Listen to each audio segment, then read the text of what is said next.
He was fairly forthcoming in his disappointment. I'm wondering, the state of Illinois, your job made easier or harder, or has it changed at all because of what the federal government has not done?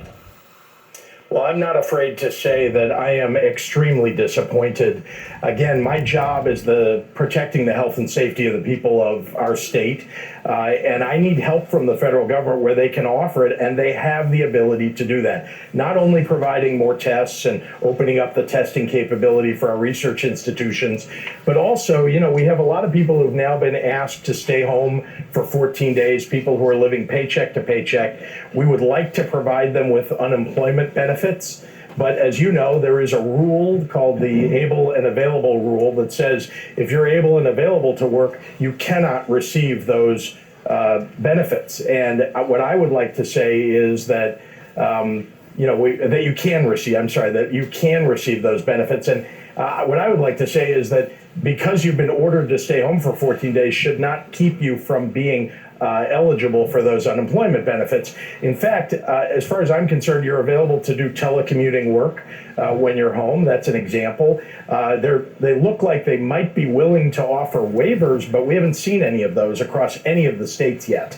So I need a waiver, I think all of our states do, so that we can take care of our working class and middle class families that are now being suppressed, that are now being asked to stay home and may have serious difficulties going forward.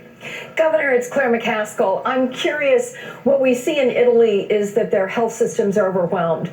Their hospitals are overwhelmed. People are not getting medical treatment for other serious problems because they are so consumed with this virus. Are your hospitals prepared? Do you feel confident that our medical systems are ready to handle this? Well, thank you, Senator, for that question. Again, we have some of the greatest hospitals in the world here in Illinois, and we have worked with our hospitals to make sure that they're prepared. But the most important thing that we can do at this point is to keep people that don't need to be at the hospital away from those beds, from filling those beds, to make sure that we have as many available as possible, and that as state government, we're providing the right number of self-isolation beds for people who may not be able to go home to self-isolate. There are people that need to be split up from their homes, somebody who needs to self-isolate and somebody who doesn't need to be around somebody who's self-isolated. And so as a state, we want to make sure we're providing the housing needs that people will have. So we've worked hard on that. We've been working on that for a couple of months now with the city of Chicago and with the 102 counties across our state. So are we fully prepared? Well, we don't know, because we don't know exactly where this will crest. At the moment, we're doing just fine, and we're making sure that we're doing everything we can so that our hospitals have the available PPE, the personal protective equipment, as well as the personnel and the beds that they need. Governor Gene Robinson, you've got a primary election coming up soon. How is the virus going to impact that? Well, Gene, we have, of course, our election next Tuesday, and it's a big one. We think there's going to be big turnout for that election. We've been concerned about the polling sites that are in nursing homes and in our veterans' homes across the state. And so we've tried to move those away from the nursing homes and veterans' homes so that people from outside who normally vote in those locations will have somewhere to go, but won't be tracking in the potential for coronavirus spread. And then, of course, we have nursing home voting across the state that occurs the day before Election Day. So we think we're doing what's required here to have a successful Democratic election. When I say Democratic, I mean little d Democratic. And I will say that our boards of elections are working with us. I want to encourage everybody to continue to vote by mail. Lots of people have the ability to do that, and they are doing it. And we've asked our Board of Elections to extend the ability to turn in your vote by mail ballot until the Monday before the Tuesday election. All right, Illinois Governor J.B. Pritzker, thank you very much for coming on the show this morning. Thank you. And up next, we're going to turn back to 2020 politics. And as we go to break, President Trump logged into Twitter to endorse Alabama's Tommy Tuberville for Senate against his former Attorney General, Jeff Sessions. Did Sessions see that coming? He wrote in part, Tommy Tuberville is running for the U.S. Senate from the great state of Alabama. Tommy was a terrific head football coach at Auburn University. He's a real leader. Sessions was the first member of Congress to support the Trump candidacy and among the first supporters named to the administration. After recusing himself from the investigation of Russian interference in the 2016 election, ahead of the season opener, it's understood that the two House members have undergone testing for the coronavirus. In a statement, they said this: "We can confirm that one team member has self-isolated in the hotel as a precaution in line with our policy after showing symptoms similar to coronavirus. We're awaiting test results and currently do not have a definitive time frame for these. The team is operating as per our normal schedule." And elsewhere in motorsport, Formula E continues to be impacted. Get 30% off everything or 40% with an Old Navy credit card at Old Navy. I used to be a...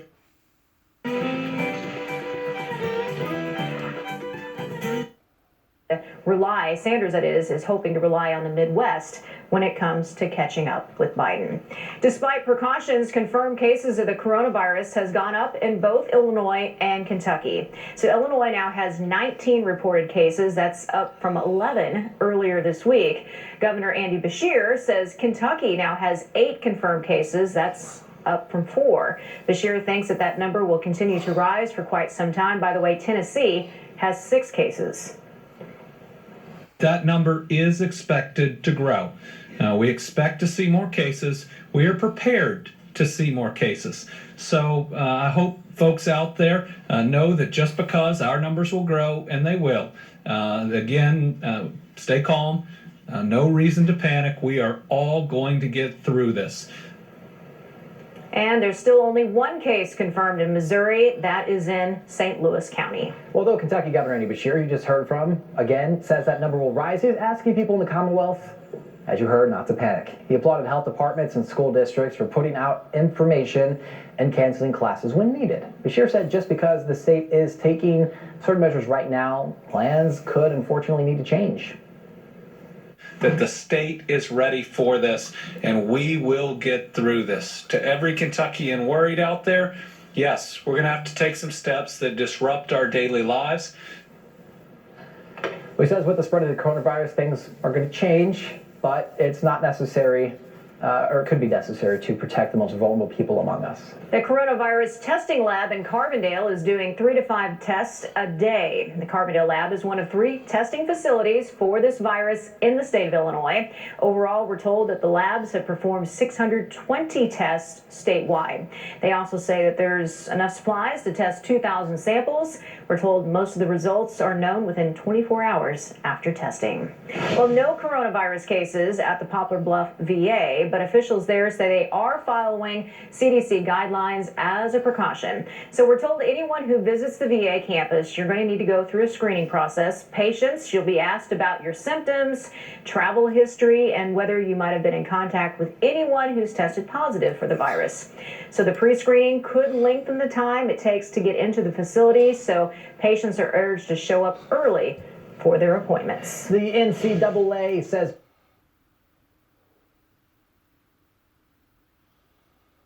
that'll be all for today on this particular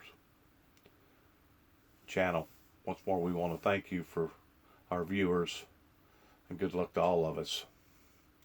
It looks like the governors have now stepped up to the plate in regards to taking these matters serious. Carbondale, Illinois, from where I live here, give or take about 2.5 hours from here. They have extraordinary colleges, universities, and hospitals up there. And hopefully the measures that our officials is taking will help to soften some of the severeness of these untold times that we're all having to face, just as other people all over the world. Good luck to all of us, and shalom. Biblical Bible prophecy fulfilling itself. Perilous times.